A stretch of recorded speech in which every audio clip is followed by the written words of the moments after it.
kind of input on that. So let's start. I'm gonna kind of go through the process, because I've been like trying to like be like as systematic as possible, because we have like 16 steps, and really it's like it's more like 14 steps, because like a lot of this is like principles and practices, project management, applications, invention, like all of that is theoretical, but then there's like all of this other stuff to kind of like think about like as part of the project. So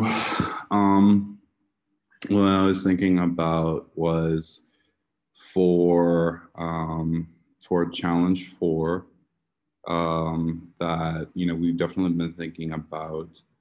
So like step 1 in the instructions is to read the different options for different artifact categories, which is like artifact, speculative artifact, artifact element. It's an intervention artifact. It's an intervention artifact.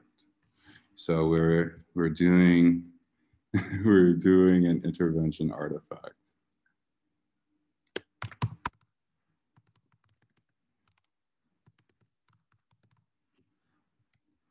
This is way big. Oh, that's way small. All right. So then read the different elements in the column to the right and fill in the details that relate to your Fab Academy and your in-depth thesis. So Fab Academy content. Fab Academy content is going to be like everything. Everything. We could even add like the food 3D printing things. That would be like a cool way to like people. Oh, so how do we eat this duckweed? And we're like, okay. I mean, let's show you how. Yeah. Put this shit on the printer. Add the goma xantana, the water, and I mean, let's make some cookies. So put some weed in it. Like for some weed in it. Okay. So community area of practice. You've been like working with like Instagram. You want to like Food Tech Hub. The Food Tech Hub at the Talent Garden. Is there? Oh wait, and then you had, what was it? The ILA. What's ILA? International Alumni Association. International. Yeah, I mean, we can say I had September, October, I looked into it. And I had a conversation with the CEO, not the CEO, like the head of. Let me see.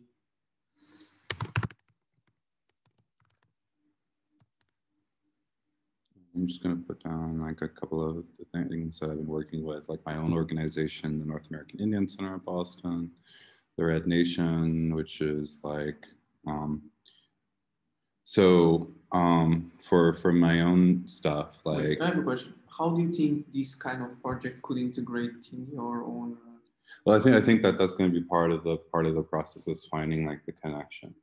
And there are themes of, you know, for Native Americans, like what are sort of the relevant issues, and then kind of like looking towards the future, what does that mean? So does it have like anything to do with food or food security? Or? Yeah, well, food security is one, and then there's another related dimension, which is food sovereignty. Yeah. And then, you know, building upon food sovereignty, there's also like development of self-determination. So, you know, of course, there's like local ecosystems, traditional knowledge, traditional medicines, traditional foods. How can we bolster the systems to help grow everything, and then take it from there. So like there's all of that that's related to my own organization back in Boston. The Red Nation, we talked with Alessandra a couple of days ago, um, and she was, talking about the Green New Deal, or the Green Deal, which is like interesting to me because like I didn't know that here in Europe that was also a thing. Yeah, I think that I thought that that's was a like UK thing. I'm not sure. Okay, so it's a UK thing. Okay. I mean, by the name, the Green New Deal. And Well, by my understanding, actually, what happened was that there is the Puerto Rican representative in New York, Alexandria Ocasio-Cortez. She actually went to Standing Rock during the No Dakota Access Pipeline protests, and that was like the huge. That was a huge thing that may or may not have made international news, but that was where like thousands of people went to this reservation to kind of like guard the land, guard the community because of this pipeline that was going to go through. So from Ocasio-Cortez's experiences there, she then started working with other politicians in the U.S. to kind of come up with the Green Deal. And then there's this whole complementary thing coming directly from indigenous communities called the Red Deal. So there's a whole other dimension that's actually like anti-colonialist, anti-imperialist, anti-capitalist. So that's where also, if you think about it, the queen analogy, that's where it comes in too, because if you have technology and like, I mean, I don't, my problem with open source is just like you develop shit and then you give it for free. It's like, you know what I mean, right? I mean, it's cool to give everyone technology, but I mean, open source, it's like you feel like put all this effort and you don't get any returns, That's just how I look at it. But my point is, if somehow there could be tools to teach people how to extract fuel or energy from these systems besides food, that could also be very helpful. So I think we're actually like answering the next question, which is area of interest, a research topic. So I think like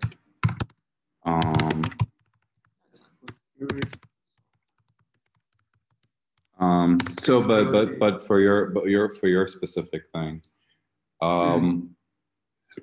what I'm hearing a lot and what got you really passionate about this stuff was like working with duckweed. But is there like a broader, like, is it like that specific thing that made you very passionate about it, or there like or is it like broader research? No, there's broader research. I mean, what I found really interesting is the fact maybe it's not to a certain extent as that, but at the same time, I feel like you're dependent in these world markets and all these commodities.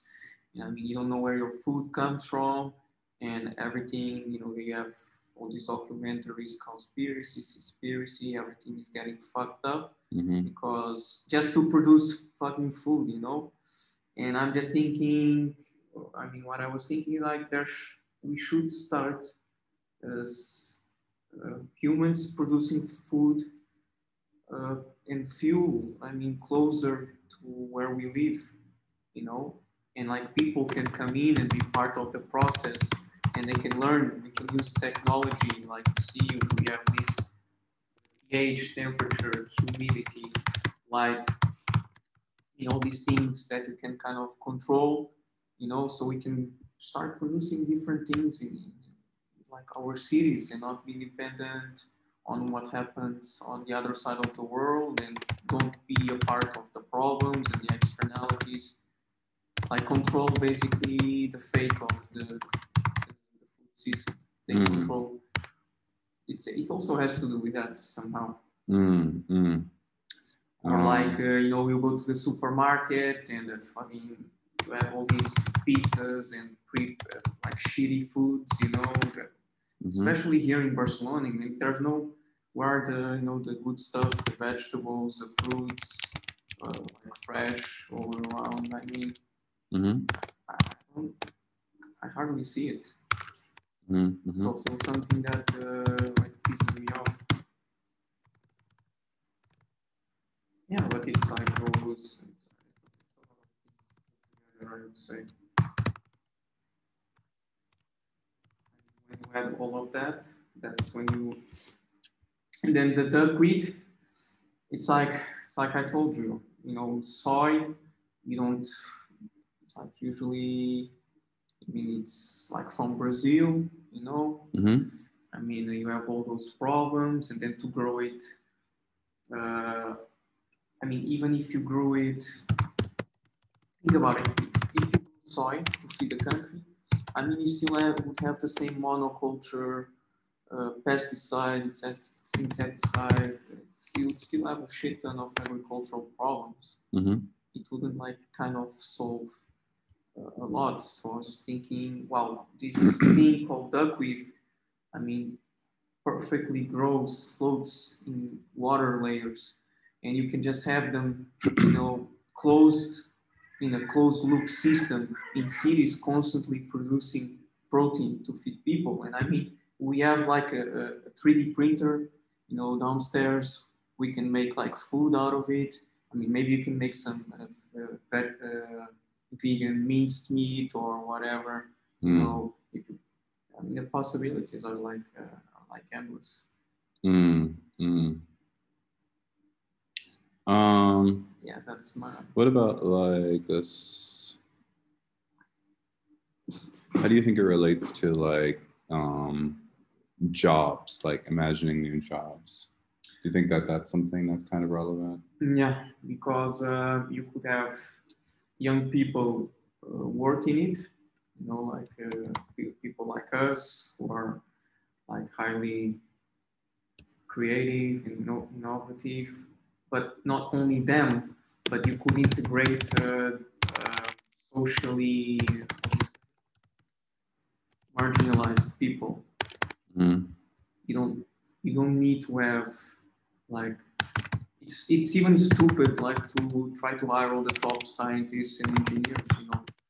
You can have these people, you can teach them about things. I mean, it will take longer, but you can have this sort of community of innovators and makers, people from universities and working alongside these people. So it's a really interesting dynamic. So there's like academics like working alongside which people? Along people, I mean, I wouldn't say like crackheads like the one I saw on the subway, but I mean people. Yes, I mean those people are a lost cause, man. You can't put the guy in the farm and teach him anything. Like he takes his shirt off for no reason in the middle of the subway. What do you think he's going? He's going to piss on the plants or some shit like that. He's going to fuck it up at some point. I mean, if you teach them, he's going to start growing marijuana or crack on some corner, some coca plant. I don't know what he's going to do. But you're saying like through like imagining new jobs that they wouldn't necessarily do that. What do you mean? That what you're saying, what I'm hoping that I'm hearing is that this is like not continuing those bad behaviors, but perhaps like building confidence so that those people can productively contribute to this whole new system. Yeah, because I mean I think that's the exciting thing about vertical farming, because it's not only agriculture. It's like we have agriculture, and then you have all these different systems, that you have to master. So it kind of creates this. I know it will create this like excitement because I want to know how light works, or how can I want to know more about these light recipes and how the light intensities and all these things. Okay, let's see. Let's go through the deck a little bit more. Making universal basic income work now. Yes. Human machine creative collaborations. Probably that's a little broader. Making world governance now. Rural futures, probably. Yeah, yeah. The rural comes to the city. Ah, okay. Rural futures. The rural comes to the city. Yeah, like the city. Cities. I don't know. One guy I started following a couple years ago. I don't know if I mean this project is the coolest shit I've ever seen in my life. Mm-hmm. But he's the biggest visionary. I mean, you gotta. I'm going to show you. Pick your own passport.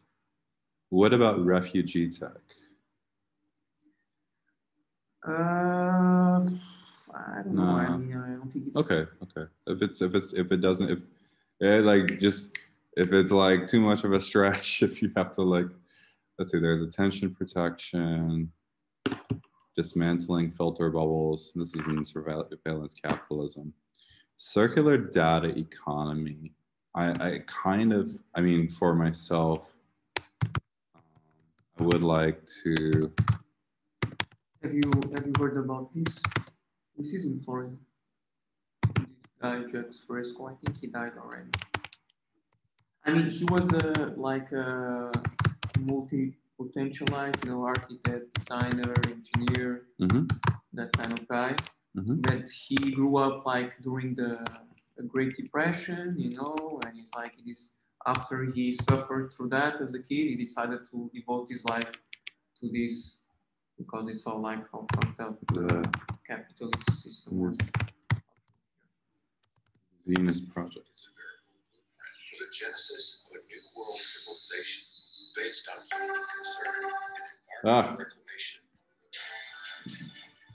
It proposes a holistic social design in which automation and technology will be intelligently integrated to maximize the quality of life rather than simply profits. Undesirable behaviors are products of long exposure to detrimental environments. If we wish to surpass the limitations of our present-day society, such as war, hunger, that's like one. And bigotry, that's one vision of the future there. Changes and arrange society very differently. Most of our problems today are technical, but we still look for solutions through political means in a monetary system. We have the resources. Money is an interference because it limits our ability and it limits our dreams. Modern society has access to highly advanced technologies and can make available food, clothing, housing, medical care, a relevant educational system, and at the same time develop a limitless supply of renewable, clean energy such as geothermal, tidal, solar, wind, and more. The solutions lie in the intelligent and humane application of science and technology and more appropriate resource management in order to supply goods and services to everyone equitably, enabling the entire global population a very high standard of living. Wow, we that don't was have enough money to accomplish this, but we do have enough that resources. keyword abundance is like, but I have like a whole other interspecies. This is where all goods and services are available to everyone without money, credit, or servitude of any kind. For this to be attained, all resources must be declared as the common heritage of all the Earth's people. Imagine the possibilities of an unprecedented mobilization of scientific and technical alliances toward problem solving without the interference of money or politics to initiate global unification and restoration. Yeah, then there's this like the systems approach to city design using highly effective construction methods, emphasizing using highly effective.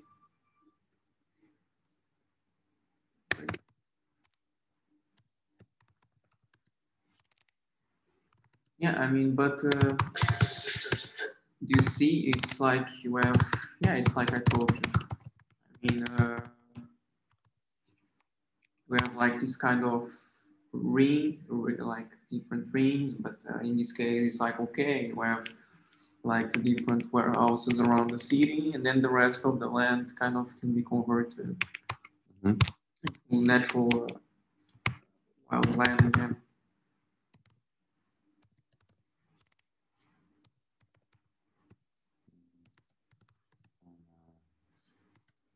Yeah, this is, it reminds me of another one. So the Venus Project, but then also there was like the Zeitgeist movie, the classic one, where they were like trying to, this is from 2007, but they were like, yeah, this is the vision, that there would be like circular cities or something like that. It's free socioeconomic. This is like 3 hours, but like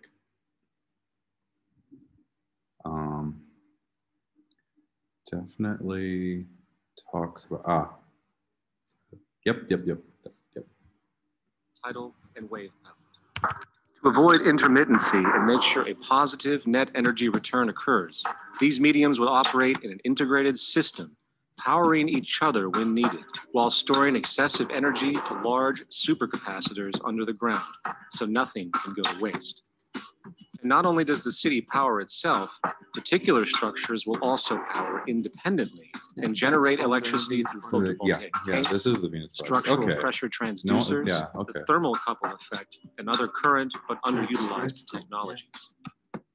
But of course, this begs the question, how does this technology and goods in general get created in the first place? This brings us to production. The industrial belt, apart from having hospitals and the like, would be the hub of factory production.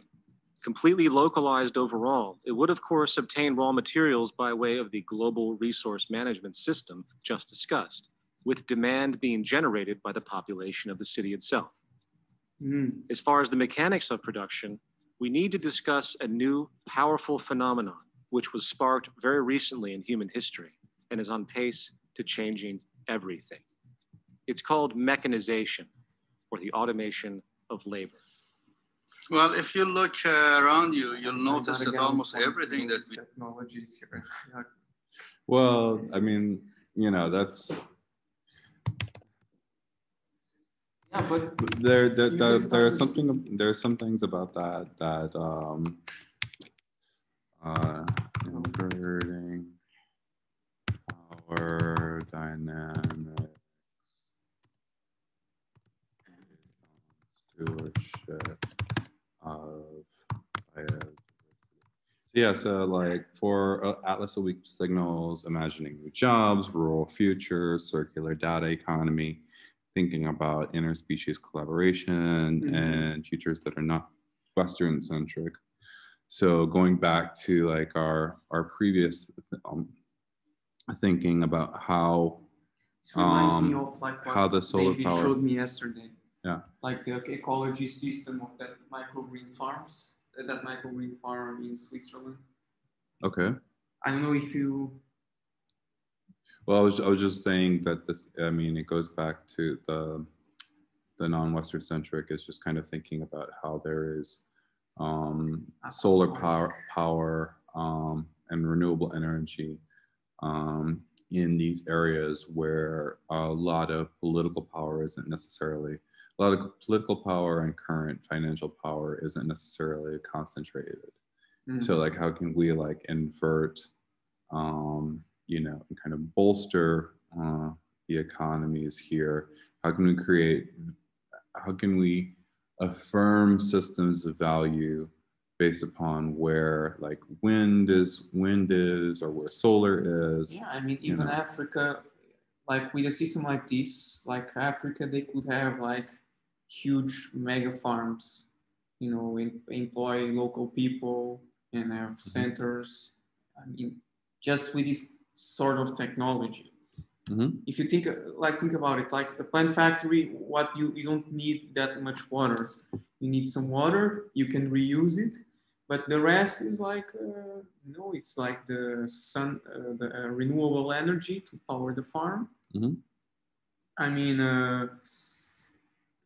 okay, yeah, you have the infrastructure, but they have like the natural conditions to have these kind of farms. Mm-hmm. Like even the Sahara Desert, you know, it's like Mm-hmm. you could put a farm there, you know. Okay, so you were talking a lot. We were talking a lot about. So we have like that that Venus model. We were talking a lot about the Venus model.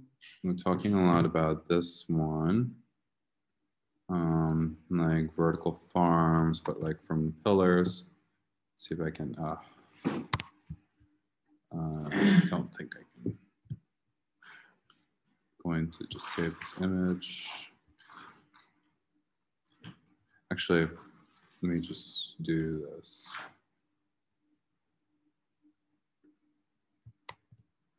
So that, I'm gonna do this. I'm not ready to go back to normal society.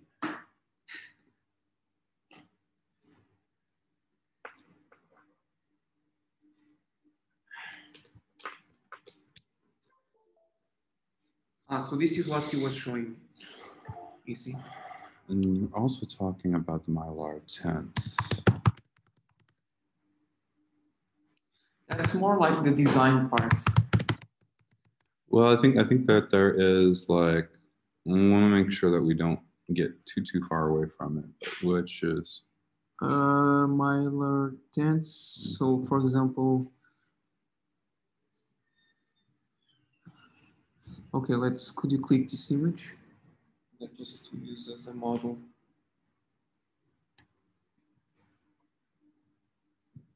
So you see like how it's covering around. Mm-hmm. And look at the lights. It's like purple light, it's red and blue. Mm-hmm. And then there is like easy view windows. Yeah, like dual ventilation socks, carbon fiber belts. We've just learned about carbon fiber. The tool-free connector. So there's actually like snapping buttons that connect. There's zippers to do this thing. Then we have, okay, this is interesting. Full spectrum. The full spectrum. And then you have like all of this stuff that could be like beamed out to the plants. So you have some infrared. You have the I'm guessing those are nanomoles. No, those are nanometers. Nanometers? Yeah, it's like that graph I showed you. Okay. About the light spectrum from the human perspective. Mm-hmm. You know, I mean, you have the plant perspective, then you have the human perspective, and nanometers is all. We have like some really interesting stuff here. So I'm gonna go ahead. I'm gonna take this.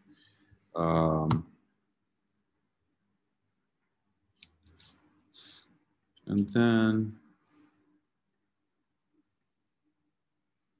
again, thinking about, let's actually look to see really quickly if like cryptocurrency, urban farming. Let's see like if there's like from Bitcoin to agriculture, 8 blockchain startups disrupting the agricultural industry. Organic block redefining urban farming. What? Organic block. The organic block is a decentralized urban agricultural platform where people can rent vacant spaces such as backyards, roofs, or basements to produce crops using vertical farming methods. Our application incentives the urban population to farm by giving them a designated marketplace to sell their new product to consumers in their areas. We also provide low cost. So, okay, so there is like a project already. Let's Yeah, I mean, it's not exactly the same, but it's not exactly the same, but there's like there are applications for for this. So organic block, redefining urban. Yeah, I mean, but somehow like, yeah, blockchain and agriculture. If you can rent. Let's see. Ah, what's this? Well, not in Portugal, but like wherever this is. The heat map. All right. Illustrates the geographical distribution of over 150 blockchain startups disrupting agriculture. Okay, so I'm gonna go ahead. I'm gonna put this in there as well. So there's like a lot of like different things that we can like reference. Okay. And then what I want to do is like start. So we're going to do like some project planning. But yeah, I think we're kind of like these two steps we've already kind of like gone for. So I'm going to just kind of go with the next step. Or you know what could be cool, integrating these two concepts. It's like basically you have the vacant levels, like the vacant, you have all these vertical farming levels. So you have like a plant factory, and you have a part that you have a part of that plant factory that is for lease rental, and it's like you are rewarded if you use it, and if you plant with the right conditions, which is measured through the sensors. And after that is done, you receive the. Brooklyn has its own co-working space for indoor agriculture. That's what it is. Okay. The AgTech X is a co-working space. Get out of here. It's a new resource for those curious about the intersection of ag and technology. Like most of the city's co-working spaces, AgTech X in Williamsburg offers remote workers high-speed Wi-Fi and coffee. You can think of AgTech X as a incubator for people interested in indoor agriculture. The ideal AgTech X is a member that is passionate about urban agriculture and food, but without a background in growing systems. Another ideal member is an individual who has perhaps constructed their own growing system and is looking to see if they can turn a hobby into a business path. So day passes start at $29. The standard co-working amenities, the hydroponics tutorial, while monthly passes limited to 6 members are $270 and also include access to different grow systems and bi-weekly career consulting meetings with AgTech X partner Henry Gordon Smith of Blue Planet Consulting. Okay, we can add that reference too. So, So yeah, so it could be, you could integrate like you could have these vacant spaces. It's like a a co-working space for how do you say? The co-working space for? It's like the farm itself is the co-working space. It's like vacant, you know, and the plants are kind of the. Do you understand what I mean? Well, it's like it's the shelves are vacant. So you're saying, okay, so you already have, so you're saying that you want to have like the infrastructure already built out, and what you want is for somebody to go. Yeah, that's actually like, so I mean like urban gardening cooperatives, like you can actually go communitywealth.org. I mean, you can rent, you know, shelves or urban ag. Let's see. So there's all these kind of things. So there's already kind of like This is actually a really cool graphic. Let's see what this one says.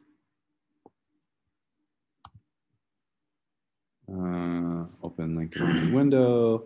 Oh, yeah. It's a really bad resolution. Okay, let's see if there's like, open image in a new tab. Everyone has a stake. What is this? Fifth. Something. Wait, food. No. Not too sure like where this thing is. Wait, fifth season cooperative. Ah, it's probably on this website. The website is not there. What is that about? Fifth season cooperative. So it looks like there's like a kind of a flow chart here. If we go here, but like, is there like a higher res version of this? There's all kinds of different like ways in which to think about this.